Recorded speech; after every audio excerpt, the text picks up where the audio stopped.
하나님 말씀 요한복음 16장입니다.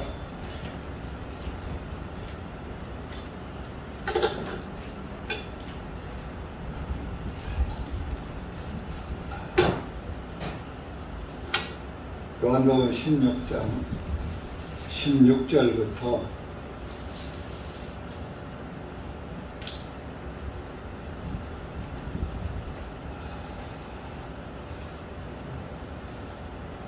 25절까지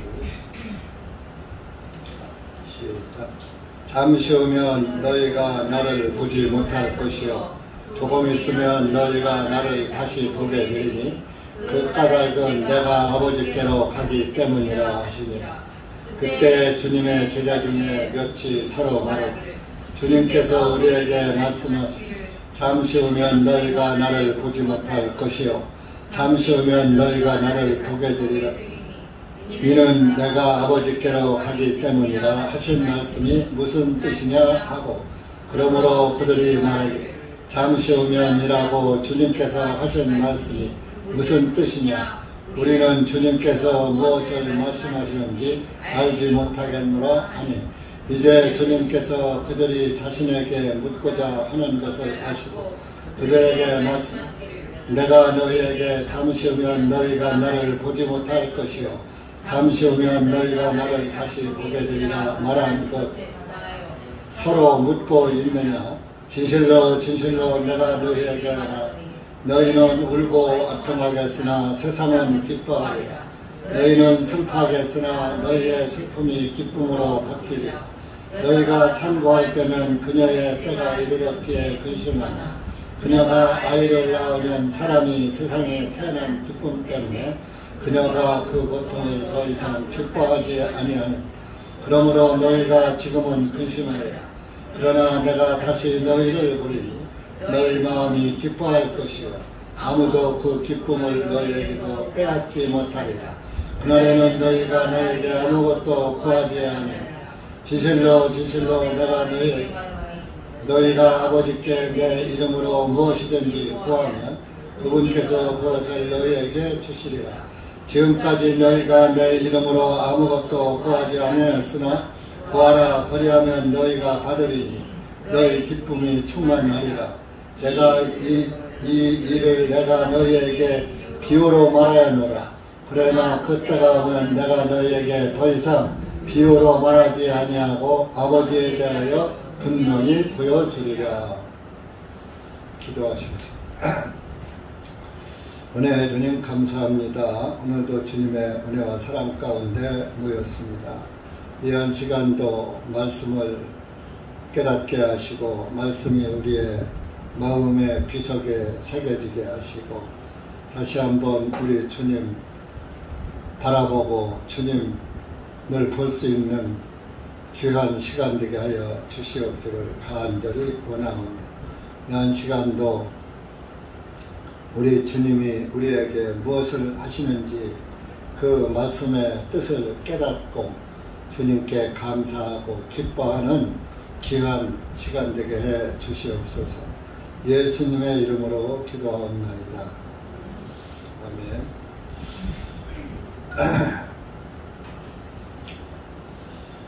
예수님께서 이제 잡히시기 만찬을 다 끝내시고 잡히시기 전에 이제 제자들에게 미리 교훈을 하시는 겁니다. 내가 없을 때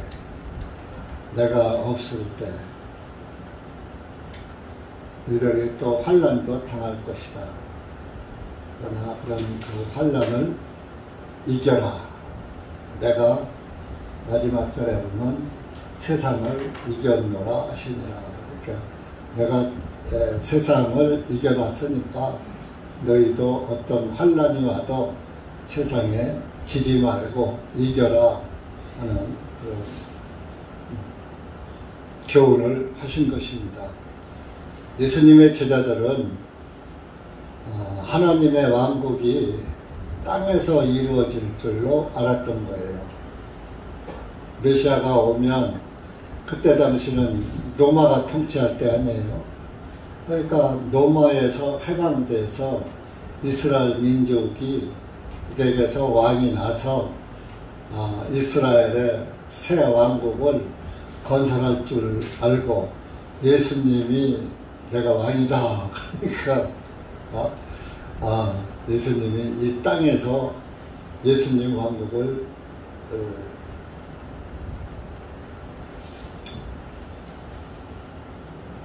이룰 것이다. 이제 그렇게 알고 모든 것을 버려두고 예수님을 따랐던 거죠.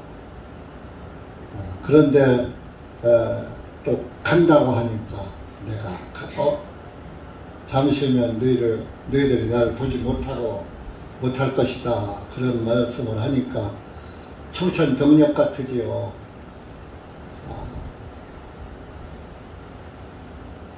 그래서 그런 실망을 갖지 않게 하시기 위해서 미리 제자들에게 교훈하시는 겁니다.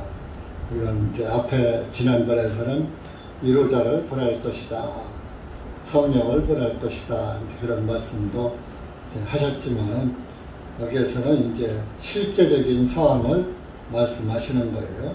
16절에 잠시 후면 너희가 나를 보지 못할 것이요.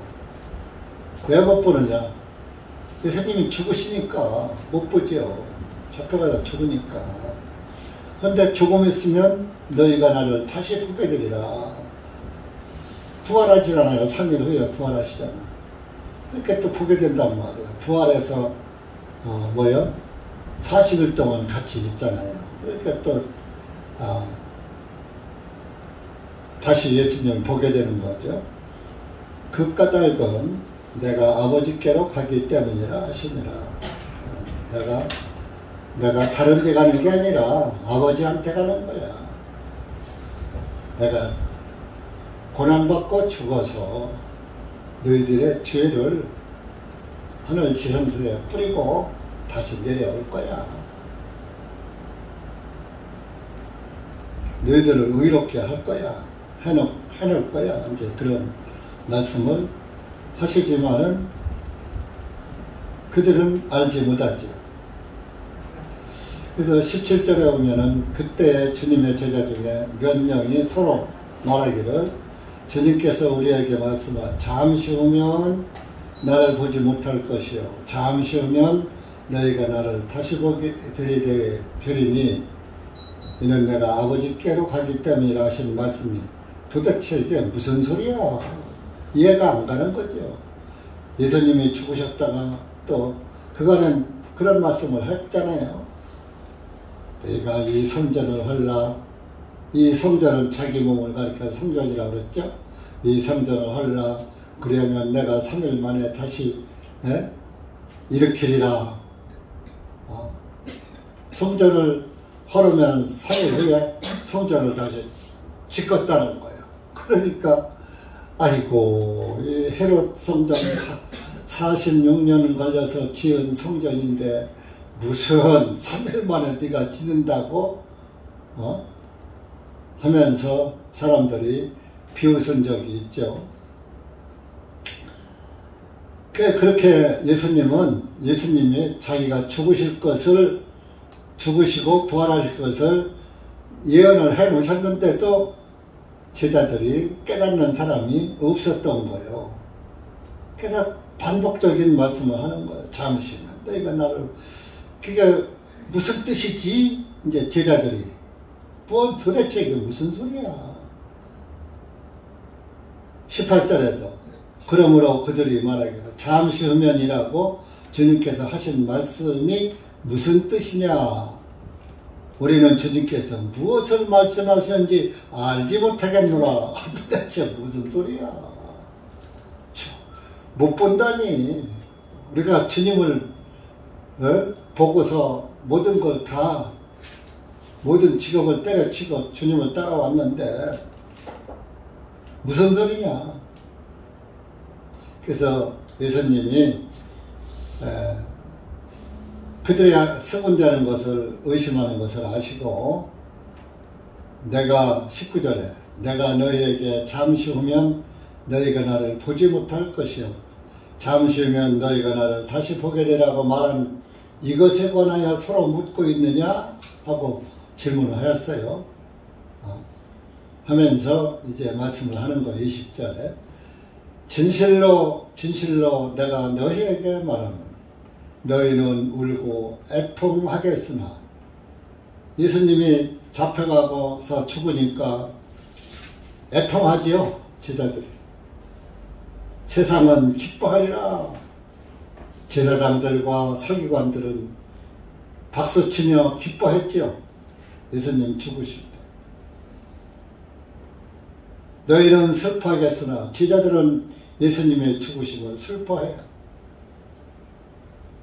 그러나 너희의 그 슬픔이 기쁨으로 바뀌리라. 내가 부활하면 그땐 또 너희들이 기뻐할 거야. 내가 잡혀 죽으면은 슬퍼하고 애통하겠지만은 내가 부활하면은 그때는 슬픔이 싹 사라질 것이다.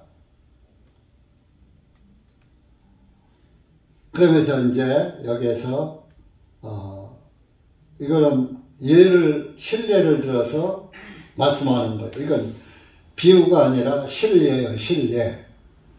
여자가 산고할 때면, 해산할 때면 산고가 그 고통이 온다 이거예요. 그걸 근심한다 이거예요.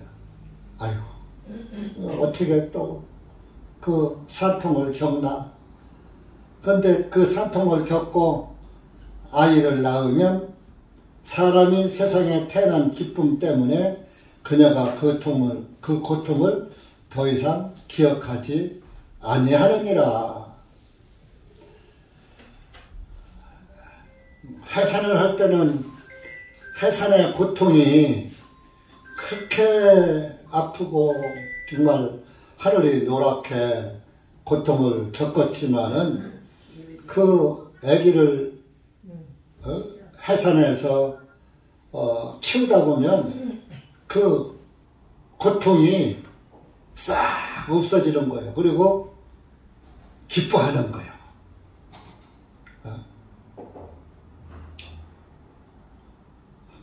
우리 셋째 딸을 둘을 낳고 고만 난다 그래. 물론 본인도 낳고 싶어서 낳겠지만 그래도 하나 더 낳아라. 딸들 셋이 전부 딸 만나니 예선자가 하나도 없습니다. 아버지를 닮아서 전부 딸들만 그런 건 효도요. 그런 건 아버지 뜻을 찾다. 그래서 세 번째 준호를 낳았잖아요. 지난번에 그러니까 키워가지고 아이고 이걸 안 낳았으면 어떡할 뻔했지. 그 10달 동안 잉태해서 입덧에서 시작해서 얼마나 불편을 겪었어요. 게다가 산통을 겪고 아들을 탁 낳으니까 산통이 끝나고 나니까 아들을 낳으니까 얼마나 기뻐. 그 기쁨이면서 그간의 아픔을 다 잊어버리는 거예요. 과거는 잊어버리는 거예요. 우리 자매님들 아기 낳을 때 고통이 지금까지 남아있지 않잖아요. 아프긴 아팠지만 그냥 지나간 과거잖아요. 그러니까 지금 그 고통이 나를 괴롭게 하지 않잖아요. 오히려 기쁨으로 내가 낳은 자녀들이 크는 걸 보면서 기뻐한단 말이에요. 그래서 아들이고 딸이고 나면은 늙어서 효도받을 생각 하지 말라는 거예요. 그렇다고 효도 안 하면 안 돼요. 우리 딸. 크면서 엄마 아빠를 기쁘게 해줬다 이거예요. 재롱 피고 기쁘게 해주니까 이미 크면서 어렸을 때 재롱 떨면서 효도 다 했다는 거예요. 얼마나 기뻐했어요. 얼마나 기뻐해요. 애기 그런 걸 보면서. 그러니까 이미 그 기쁨을 선사했기 때문에 효도를 했다는 거예요. 그러니까 자식들에게 너무 짐을 지키지 말아라. 부모들 입장에서. 그런 말도 있어요. 그런데 그 말도 맞아요. 그쵸? 네, 맞아요. 너의 슬픔이 기쁨으로 바뀌리라. 예수님이 부활하시니까 지난 며칠 전에 3일 전에 그 슬픔과 애통이 꿈같이 사라져버려요. 그러면서 21절에 여자가 산고할 때면 그녀의 때가 이르렀기에 근심하나 그녀가 아이를 낳으면 사람이 세상에 태어난 그 기쁨 때문에 그녀가 고통을 더 이상 기억하지 아니하느니라. 기억하지 아니해요. 그래서 창세기에 보면은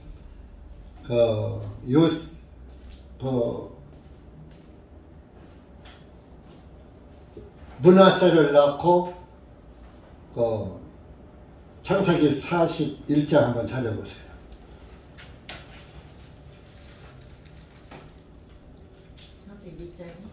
41장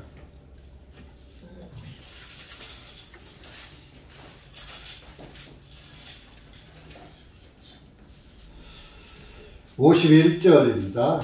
51절 요셉이 맏아들의 이름을 므낫세라고 지었어요. 시작. 요셉이 맏아들의 이름을 므낫세라 불렀으니 이는 그가 말하기를 하나님께서 나의 모든 고생과 내 아버지의 집의 모든 것을 잊게 하셨다 하니요. 므낫세라는 뜻이 잊어버림이란 뜻이에요. 므낫세를 낳고 그 고통,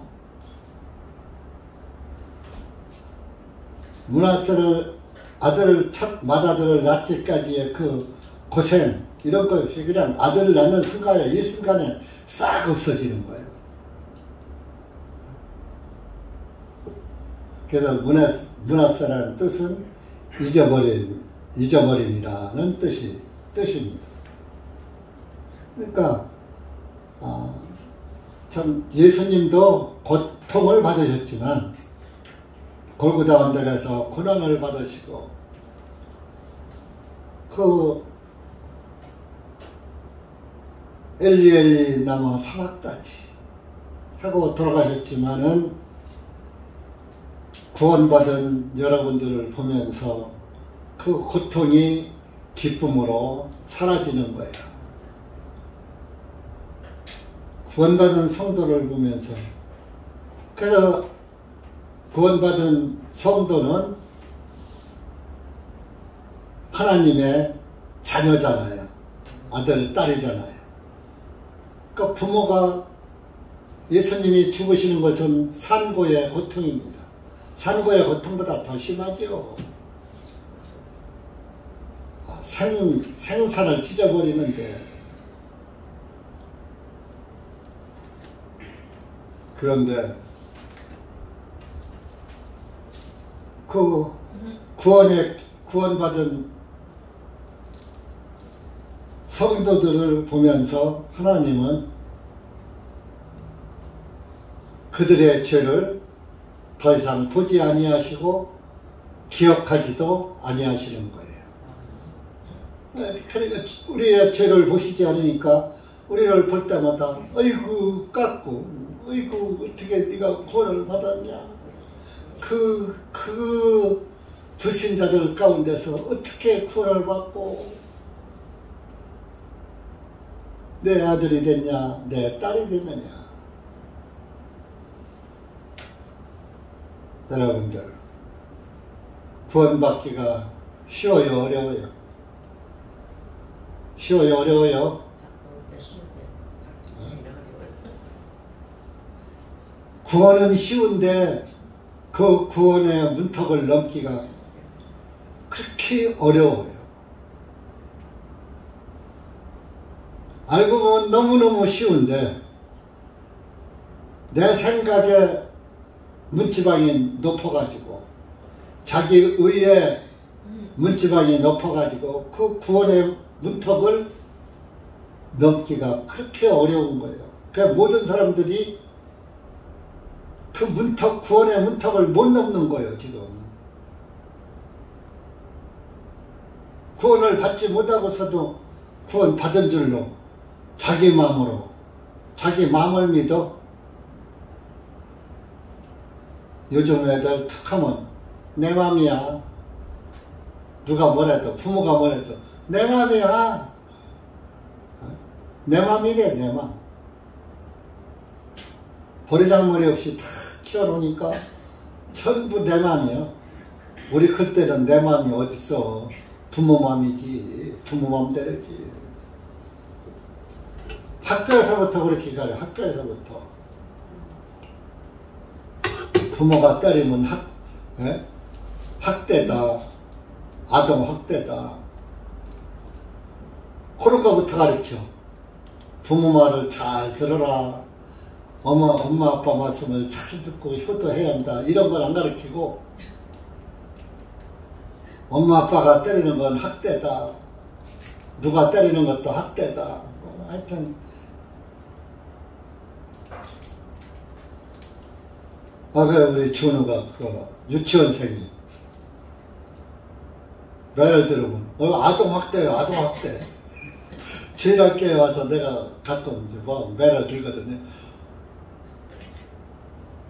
목사님, 아동 학대요, 아동 학대. 아동 학대래. 그래도 내가 주일학교를 우리 교회를 개척하고 지금까지 근 30년 동안 했는데 아동학대 소리는 그간에 주일학교 학생들이 안 했어요. 근데 요즘 와서 하는 거예요. 요즘 유치원서부터 가르치는 거야. 엄마가 때려도 아동학대, 아버지가 때려도 아동학대. 무조건 때리면 학대야. 성경에서는 잠언서나 이런 데 보면은 사랑하는 자에게 초달을 가하라고. 초달이 해초리예요. 해초리를 때리라고 그랬어요. 그럼 또 명심보 가면은 뭐라고 하느냐. 예쁜 애에게는 매를 많이 주고 미운 애에게는 밥을 많이 주라. 근데 요즘은 거꾸로야. 이쁜 자식한테는 밥 많이 주고 미운 자식한테는 매 많이 주고. 그렇게 그 미운 자식이 더 잘 되지.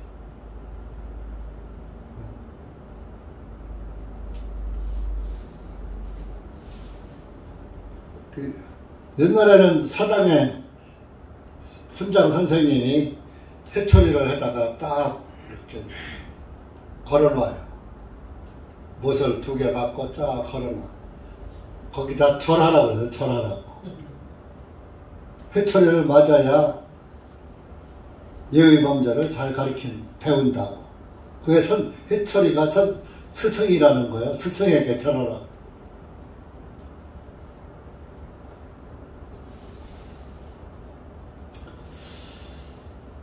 어쨌든 여러분들 버리장머리가 없어도 내 새끼는 기쁘죠. 내 새끼는 귀엽죠.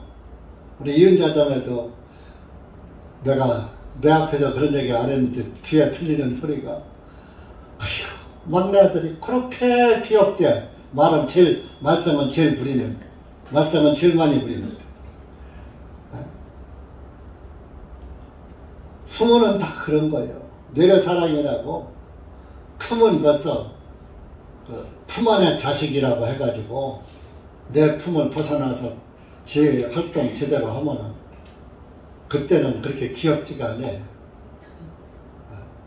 말 잘 안 들으니까 귀여운 생각이 없어지고 주먹이 먼저 올라가지. 근데 조그만 애들은 잘못해도 그게 귀여운 거예요. 그 야단을 안 치는 거예요. 그러니까 뭐가 나빠져? 버릇이 나빠져.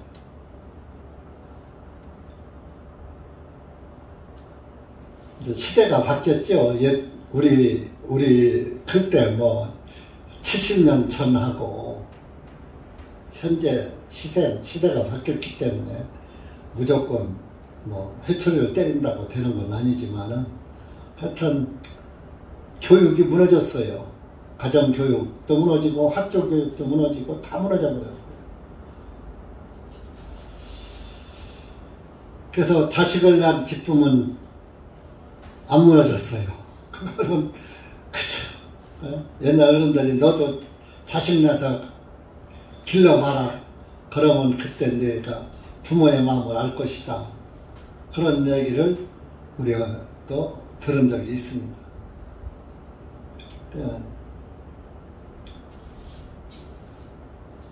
예수님께서 지금은 21절에 그렇지만은 사람이 태어나면은 산통 후에는 기쁨이 찾아온다. 22절에 그러므로 너희가 지금은 근심하리라. 그러나 내가 다시 너희를 보리니 너희 마음이 기뻐할 것이요. 다시 부활하니까 아무도 그걸 너희에게서 빼앗지 못하리라. 아무도 내 기쁨을 빼앗지 못해요. 여기서는 이제 제자들이 예수님의 부활해서 기뻐하는 거지만 저 여러분은 예수님이 죽으시는 것도 못 보고 부활하는 것도 못 봤어요. 근데 말씀을 통해서 예수님이 죽으심으로 우리의 죄 때문에 그분께서 고통받고 죽으셨잖아요. 그래서 우리의 죄사함, 구원을 이루셨잖아요. 그 복음을 깨달으니까 얼마나 기뻐요. 죄 때문에 애통했죠? 여러분들. 예수님은 고난받으시면서 고통받았지만 우리는 죄에게 고통을 무지하게 받았어요. 그래서 구원이 죄에서 구원이에요. 죄에서 고통받다가 그 고통에서 해방되는 것이 구원이라 이겁니다. 이북 북한 동포들에게는 김정은이에게서 해방되는 것이 구원이요. 첫째, 그 사람들. 우선 김정은이 소나기에서 벗어나야 예수님도 믿지. 그 소나기에서는 예수님도 못 믿잖아요. 이렇게 우선 구원은 김정은이에게서 구원이요. 북한 주민은. 저와 여러분은 죄에서 벗어나는 게 구원이죠. 여러분들의 구원 누가 뺏어가요? 못 뺏어가요? 남편이 뺏어갈 수 있어요. 아내가 뺏어갈 수 있어요. 나라에서 누가 뺏어갈 수 있어요. 폭력으로다가 뺏어갈 수가 있어요. 도둑질해 갈 수가 있어요. 구원의 기쁨은 아무도 못 뺏어가요. 나만 가지고 누리는 거야. 고린도후서 2장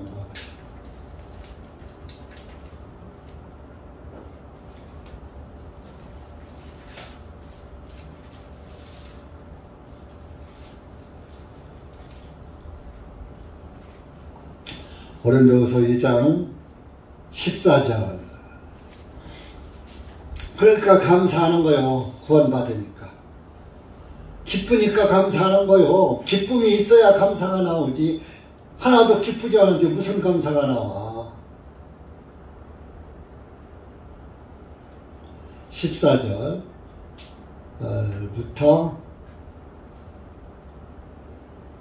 16절까지 시작. 이제 항상 그리스도 안에서 승리하게 하시고 또 어느 곳에서나 우리로 인하여 그리스도를 아는 향기를 풍기게 하시는 하나님께 감사하노라. 이는 우리는 구원받을 자들 중에서나 멸망하는 자들 중에서나 하나님을 향한 그리스도의 향기이니 우리가 이 멸망하는 자들에게는 사망에 이르는 사망의 냄새, 저 구원받은 사람이 생명에 이르는 생명의 냄새. 누가 이런 일들을 감당하리요. 14절에 우리로 인하여 그리스도를 아는 향기를 풍기게 하시는 하나님께 감사하노라. 자, 예수님 안에서 승리하게 하시고, 여러분들 구원받으면 승리한 겁니다. 목표 달성한 겁니다. 구원받으면. 죄를 이겼잖아요. 사망을 이겼잖아요. 심판을 이겼잖아요. 그러다 보니까 예수님의 향기를 풍기지 말래도 풍기게 되는 거예요. 구원받은 사람은 입만 열면 구원 못 받은 사람 보고 구원받아라. 구원받아라. 교회 가자. 교회 가자. 예수님 믿어라. 예수님 믿어라. 하는 거예요. 구원받은 사람이 예수님의 향기가 하나도 안 나면 구원이라고 보기 힘들어요.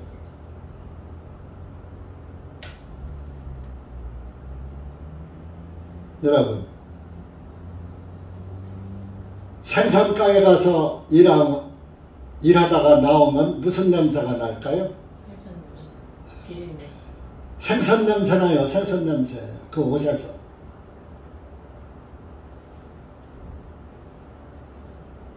옛날에 우리 어렸을 때는 시골에서 화장실을 직접들 텄어요. 장군이라고, 똥장군이라고 있어요. 옛날엔 다 그걸로다가 져서 갔다가 퍼서 갔다가 밭에다가 거름으로 뿌렸어요. 그거를 갖다가 뿌려놓으면 온 동네가 향기가 꽉 차. 그러니까 뭐 우리 밭에 뿌렸다고 나한테만 나는 게 아니야. 그 주변 사람들. 아이고 누구네 집이 인분 푸나배. 그래. 인분. 사람 인자 또 분자. 인분이라 그래. 인분 푸나배. 그 갖다 밭에다가 쭉쭉 보리밭에 뿌리고, 겨울에는 눈 오면은 어떻게 차긴 찼으니까 갖다 쳐야지. 그러니까 눈 위에다 갖다 막 쫙쭉 뿌려놓은. 그래도 그거 냄새 난다고 민원 넣는 사람 하나도 없었어. 지금 같으면 난리 날 거예요. 네. 너나 내나 똑같은 입장이니까 민원 못 넣죠. 저는 똥 안 싸고 사나? 그러면 그 인분을 푸고 나면 그 옷은 빨아야 돼요. 암만 안 묻히려고 해도 묻거든. 손에도 묻고, 지금이니까 뭐 장갑들 끼고 일하고 뭐 하죠. 그때 조금 뭐한 사람들은 그래도 장화라도 신어요. 그것도 어려운 사람들은 장화도 못 사. 그 장화도 안 신고서 하니까 발에도 띠지, 뭐 옷에도 튀지 다 튀는 거. 그 옷에서 뭔 냄새나? 인분 냄새 나지요. 그럼 여러분들은 히브리서 9장 27절 시작. 옷 입은 사람 하나밖에 없나 봐. 그래? 찾아봐요. 구원의 옷 입은 사람 하나밖에 없나? 왜? 한 번밖에야. 시작. 한 번 죽는 것은 사람들에게 정하신 것이다. 그러나 그 후에는 심판이 있나? 이게 아닌가?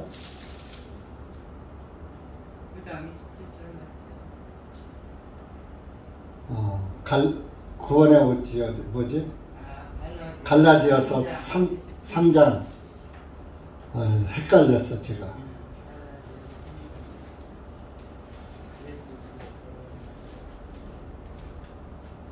예수 그리스도로 옷 입었느니라.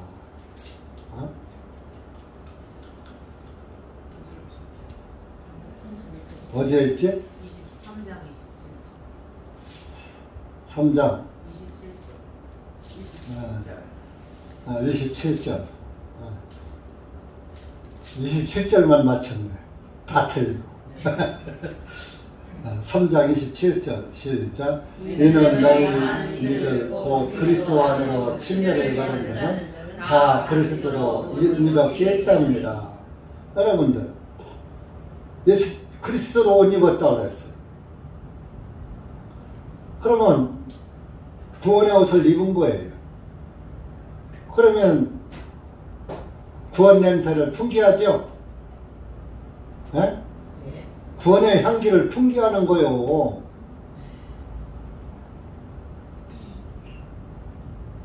근데 왜들 안 풍겨요?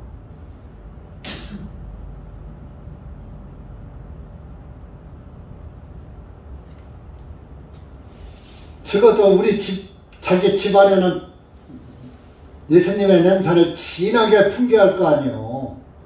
그래서 내 집의 식구들이 주 예수를 믿으라. 그리하면 너와 내 나라가 구원을 얻으리라. 내 집이 누구요? 내 집이 식구들 아니에요. 식구들.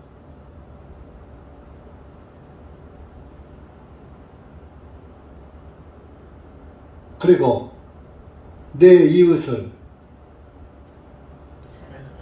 어떻게 사랑하라 그랬어요? 내 이웃을 내 몸같이 사랑하라 그랬어요.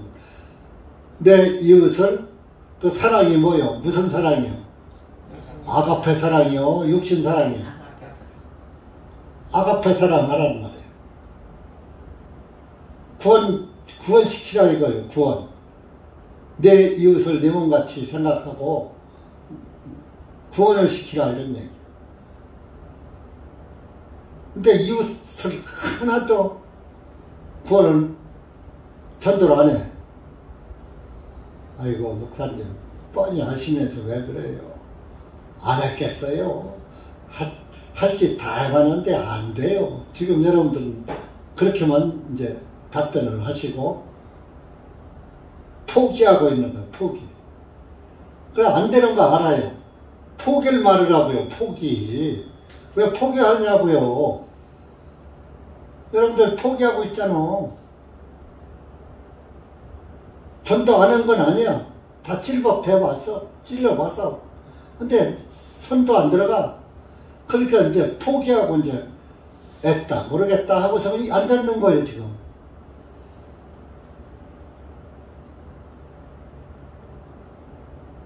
근데 냄새를 내 몸에서 냄새나는 걸 내가 끝이게 할 수 있어요? 없어요? 네?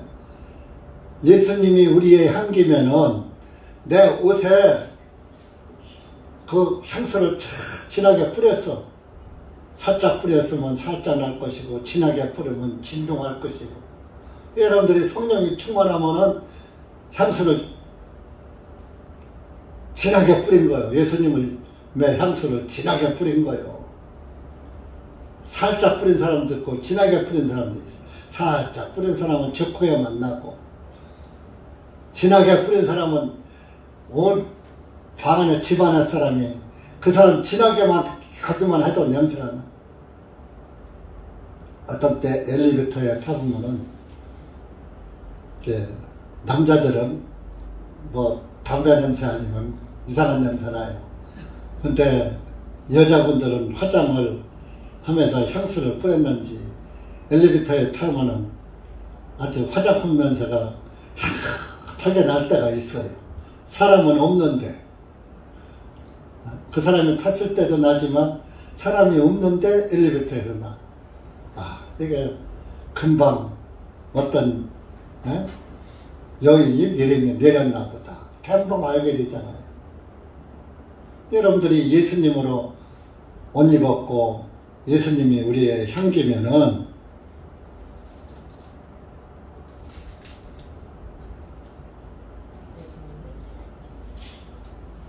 예수님 냄새를 풍겨야지.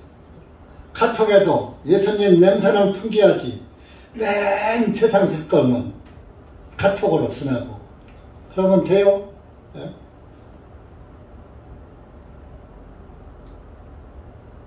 (15절에) 저기 고린도후서 2장 15절에 보면 우리는 구원받은 자들 중에서나 멸망하는 자들 중에서나 하나님을 향한 그리스도의 향기다.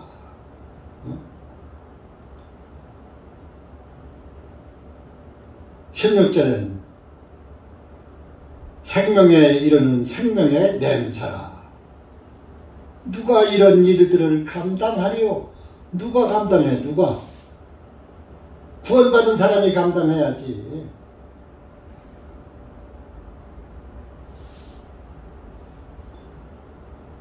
고린도후서 4장 10절 보세요. 4장 10절 시작.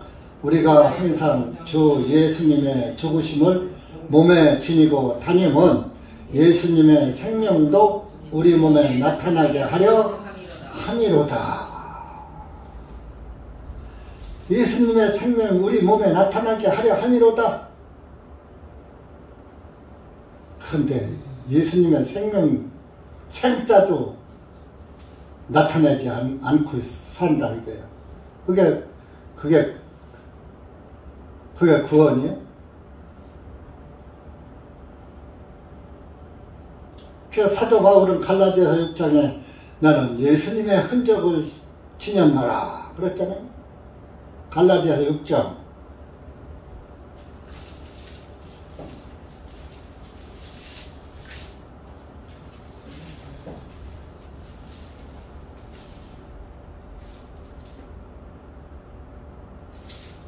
17절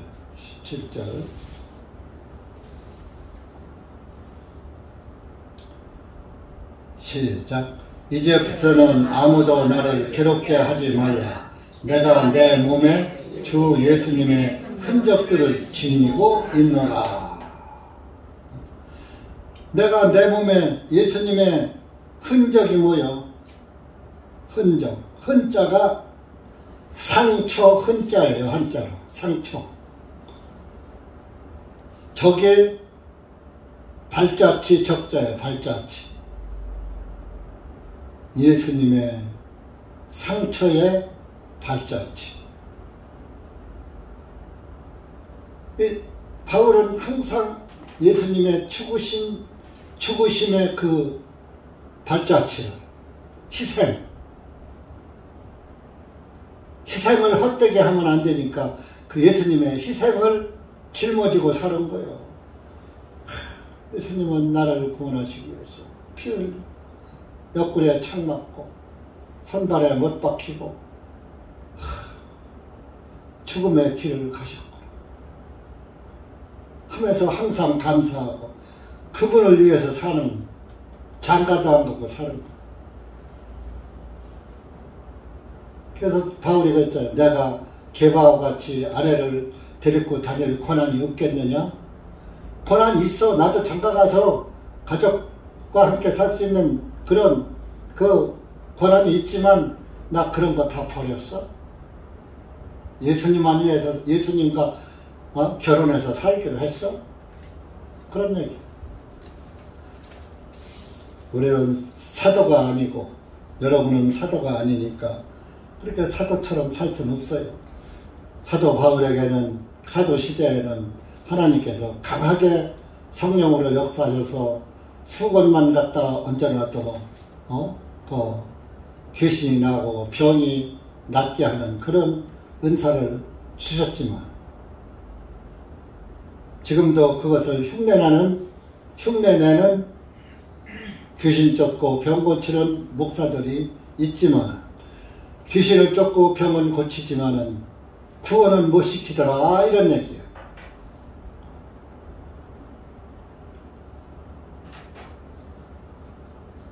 그래서 요한복음 본문으로 갑시다. 그래서 예수님께서 말씀하는 거예요. 너희에게서 그 기쁨을 뺏어가지 못한다. 지금은 너희들이 뭐 나 때문에 근심하고 애통하고 뭐 이렇게 하겠지만은 잠시 후부터는 내가 구하라고 하면은 너희들이 기뻐하고 너희들이 기뻐하는 그 기쁨을 누가 뺏어가겠느냐? 어?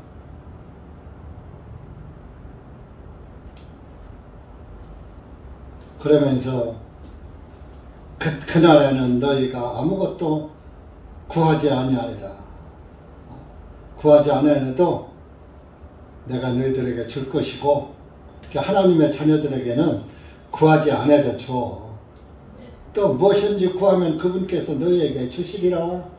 하나님의 자녀는 하나님이 먹이셔요. 자, 엘리야의 하나님이 지금은 늙으셨죠? 예? 아니요. 항상. 엘리야의 하나님, 나의 하나님. 엘리야에게 빵과 고기를 먹이시던 하나님. 우리가 하나님의 자녀가 되면 다 먹고 살 거 하나님이 다 그 기근 중에도 빵과 고기를 먹게 해주셨어. 그 어려운 시대에.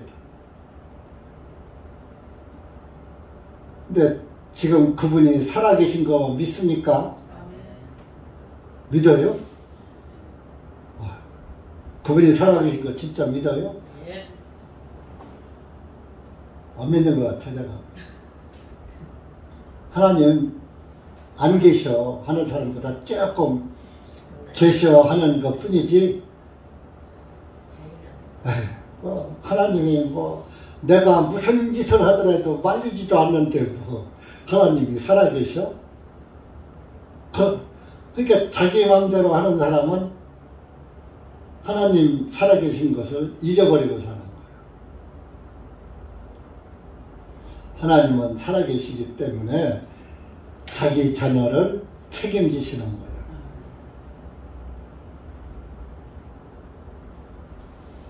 여러분들이 안 되면, 내 시대에 안 되면 내 자식들에도 잘되게 복을 주셔서 자식들에도 잘되게 해주시는 거예요.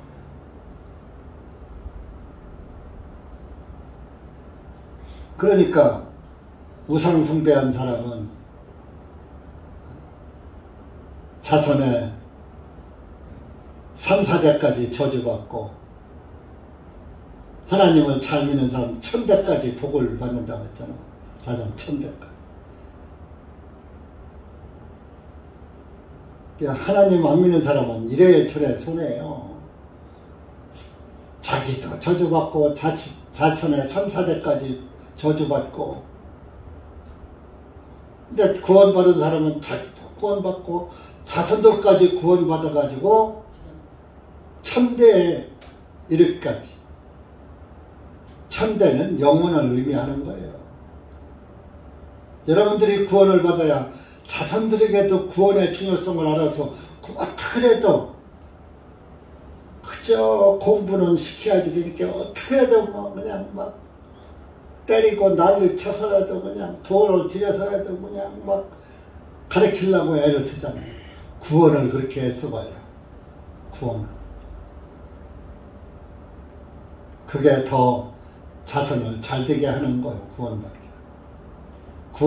공부는 적당히, 공부를 많이 하는 것은 피곤케 하는 것이요. 나와 있다니까요, 하나님 말씀에. 공부 많이 하면 교만해져가지고 하나님 안 믿어요. 나를 믿어요. 자기 자신을 믿어요. 자기 의를 믿어요. 자기 지식을 믿어요. 남의 말 안 들어요.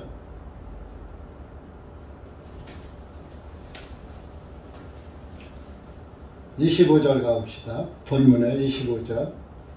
이 일들을 내가 너희에게 비유로 말하였노라. 지금까지는 이런 일들을 내가 너희에게 비유로 말했다. 여자가 산고하는 것도 비유고, 그래서 내가 지금까지는 너희들에게 이런 비유를 들어서 너희들을 깨달으라고 많이 했는데, 이제 내가 이제 죽으러 가니까, 죽을 때가 됐으니까 이제 더 이상 비유로 않고 실제만 얘기하겠다 이거. 그러나 때가 오면 내가 너희에게 더 이상 비유로 말하지 아니하고 아버지에 대하여 분명히 보여주리라. 자, 보세요. 25절을 잘 생각해 보세요. 어떤 목사들은 맨 비유만 들어서 설교를 해요. 때에 따라서 이해를 돕기 위해서 예를 드는 것은 괜찮아요. 근데 설교 전체가 비유야.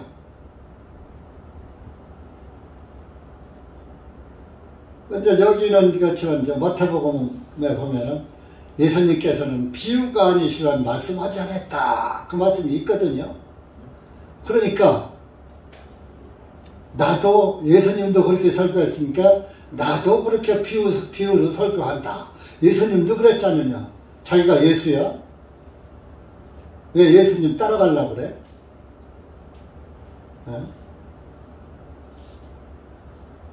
이걸 아셔야 해요. 그러나 내가 지금까지는 너에게 비유로 말하였노라. 지금까지는 했는데, 그러나 그 때가 오면 너에게 더 이상 비유로 말하지 아니하리라. 그러면 그 때가 왔어요, 안 왔어요? 그러면 때가 왔으니까 또 왔어도 비유로 해야 해요? 실제적인 것만 말해야지 돼요.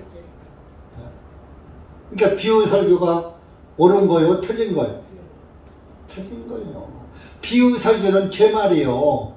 우리는 현재 설교를 해야죠. 기록된 말씀의 설교만 해야지 되는 거예요. 어떤 사람은 그저 비유로 시작해서 비유로 끝나. 그러니까 사람의 감성은 맞죠. 듣는 사람들의 인간의 감동은 줄 수가 있어요, 그게. 그런데 하나님의 말씀은 아니다, 이거지.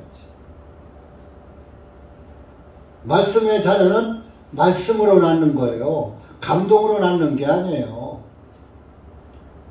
여러분들, 아들을 낳으려면 남편과 사랑을 해야지 아들이 낳잖아요. 그거는 사람의 그 행위로 낳는 씨란 말이에요. 그러면 우리는 하나님은 영이시고 영이신 하나님의 자녀가 됐다. 그러면 하나님은 영이시고 영이 뭐요? 곧 말씀이에요. 이 성경은 하나님의 성령으로 기록한 것이니까 영의 말씀이란 말이에요. 그러면 하나님의 자녀는 영으로 태어나는 거예요. 곧 말씀으로 다시 태어나는 거예요. 그래서 베드로가 너희가 다시 태어난 것은 썩어질 씨로 된 것이 아니요 살아있는 하나님의 말씀으로 되었느니라. 베드로전서 1장 23절에 나와 있는 거예요. 그 말씀을 듣고 하나님의 말씀을 전하고 말씀을 듣고 그렇구나 하고 깨닫는 것이 말씀의 자녀라 이거요. 지금 사람이 비우다가 거기다 맞는 세상 비유 끌어다가 이것저것 끌어다가 누더기로다 만들어서 사람의 마음이나 감동시키는 것은 그것은 영적 설교가 아니라 혼적 설교, 혼이나 즐겁게 하는 거예요. 육신이나 즐겁게 하는 거예요. 속에 양심을 기쁘게 하고 양심을 깨끗하게 하는 설교가 아니라 이겁니다. 그래서 여러분들은 예수님은 이때부터 비유로 말씀하시고 이제 실제만 들어서 말씀하시는 거예요. 그 28절에 봐요. 내가 아버지께로부터 나와 세상에 왔고 다시 세상을 떠나 아버지께로 가느니라 하시니라. 그러니까 내가 가면은 이제 32절에 보라 너희가 각자 자기 길로 흩어지고 예수님이 죽으시니까 다들 흩어져. 나를 혼자 남겨놓은 때가 오나니 너희들을 다 흩어지고 예수님을 중심으로 모여있던 너희들이 다 흩어진다 이거예요. 그러니까 예수님 혼자만 남게는 참으로 이제 왔도다. 내가 이제 잡혀가면 너희들 다 흩어질 거야. 다 도망갔잖아요.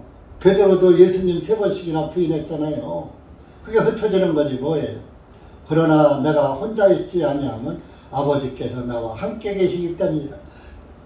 너희들은 가지만은 나와 함께 하시는 분이 계시는데 곧 아버지시니라. 그러니까 여러분들 우리가 그러면서 33절 말씀하는 거예요. 이 일들을 내가 너희에게 말하는 것은 너희가 내 안에서 평안을 누리게 하려 함이라. 세상에서는 너희가 환난을 당할 것이나 세상 사람들로 예수님을 믿으면 환난을 당할 것이나 기운을 내라. 내가 세상을 이겼노라 하시니라. 내가 아버지가 나와 너희들은 나를 버리지만은 아버지는 나와 함께 계신다. 너희들이 세상에서 나를 따라오르라고 환난을 당할 때가 올 것이다. 그런 때가 오면은 너희들이 기운을 내라. 환난을 당한다고 어려운 일이 온다고 기운 빠져 하지 말고 맥 빠져 하지 말고 지쳐 하지. 나 한 10년 동안 20년 동안 30년 동안 했으니까 할 만큼 했어. 아이고 나 이제 힘들어. 이러지 말라 이거요. 죽을 때까지 가라 이거요. 기운을 내라. 기운 내 기운. 여러분들 세상에 가서는 기운이 펄펄 나. 세상 이럴 때는. 교회 오면은 소리 맞은 방아리처럼 흐려져. 세상에서는 흐려졌다가도 교회 오면 기운이 펄펄 나야 돼. 기쁘고 즐거우니까. 환난을 당할 것이나 세상에서는 여러분들 세상 살기는 참 어려워. 굉장히 힘들어. 여러분들 다 힘들게 세상에서 살아가는 거 알고 있어요. 그렇게 힘들다가 교회 와서는 참으로 하나님의 말씀을 보는 날이야. 주님과 늘 만나야 있지만 주님과 교제하는 날이야. 그간에는 세상 때문에 교제가 끊겼었는데 주님과 교제하러 오니까 기운이 나야 하잖아요. 내가 세상을 이겼노라 하시니라. 세상 이겼어. 이겨놓고서 여러분들 보고 싸우라고 하는 거예요.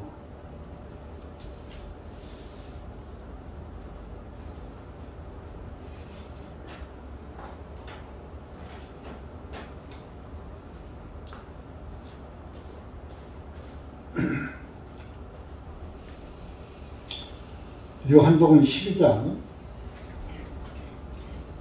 31절 보세요. 31절.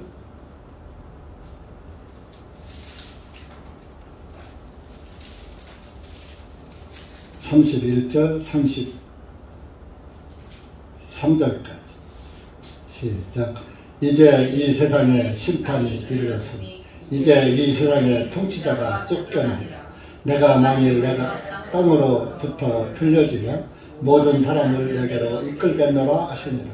주님께서 이렇게 주님께서 어떠한 죽음으로 죽으실 것인가를 표적으로 보여주십니다.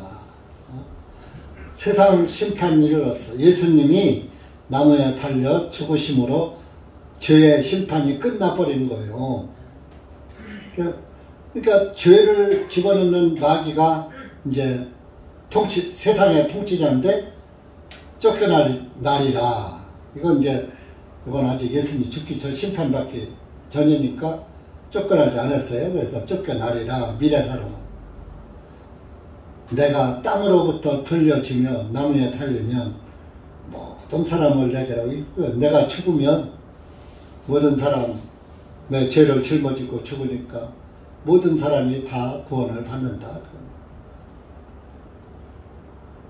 이 말은 어떠한 예수님이 죽으심을 알려주는 말씀이다 라고 33절에 말씀. 그래서 이렇게 세상을 이겨버렸어요. 세상을 짓고 있는 마귀가 쫓겨났으니까. 지금은 마귀가 여러분들 심령에서 쫓겨난 거예요. 구원받은 사람은. 성령님 들어와셨으니까 성령님하고 마귀하고 내 마음속에 두 분이 같이 공존할 수 있어요? 성령님도 있고 마귀의 영도 있고, 성령님은 오른편에, 왼편은 마귀 편이니까 마귀는 왼편에 이렇게 양쪽에 이렇게 둘 다 있어요? 네? 그러니까 예수님이 하나님과 재물의 신을 겸하여 못 섬긴다고 그랬어요. 여러분들 영 안에 마귀의 영이 있든지 하나님의 영이 있든지 둘 중에 하나가 있는 거예요. 그 구원을 받은 사람은 성령이 계시고, 구원을 못 받은 사람은 사탄의 영이 아직 안 쫓겨난 거죠. 그러니까 여러분들 마음에 사탄의 영을 쫓아야요, 그냥 냅둬야요.